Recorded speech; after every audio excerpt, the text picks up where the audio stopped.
नाजरीन मैं उम्मीद करता हूं कि अब सब लोग खैर व आफियत से होंगे। नूरी वॉइस चैनल अजीज दोस्तों, आज की कहानी है दो बैल और शेर की।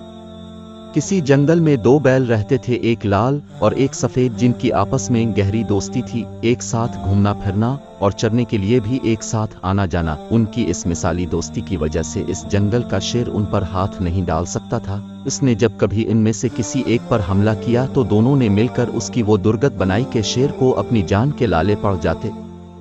शेर ने एक चाल चली, लाल बैल से चिकनी चुपड़ी बातें करके और रोशन मुस्तकबिल के सहाने सपने दिखाकर अपने साथ मिला लिया। लाल बैल इसकी बातों में आ गया कि बैल की दोस्ती के मुकाबले में शेर की दोस्ती ज्यादा महफूज नजर आ रही थी। लाल बैल जब शेर से मिल गया और सफेद बैल अकेला रह गया तो चंद दिनों के बाद शेर ने इसके शिकार का प्रोग्राम बनाया और उस पर हमला कर दिया।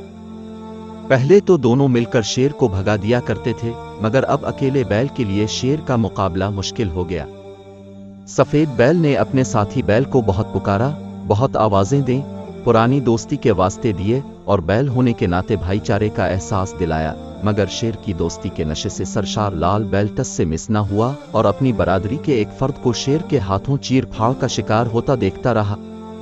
वो आज बहुत खुश और मुतमईन था कि शुक्र है मैं उसके साथ नहीं था, वरना आज मेरा काम भी इसके साथ ही तमाम हो जाता। थोड़े दिन गुजरे कि शेर ने इसे भी शिकार करने का प्रोग्राम बना लिया। जब शेर ने इस पर हमला किया तो लाल बैल ने जोर से बिकरती हुए जंगल के बाशिंदों को ये पैगाम दिया कि मैं तो अलिफस दिन कत्ल हो गया था जिस दिन सफेद बैल कत्ल हुआ था।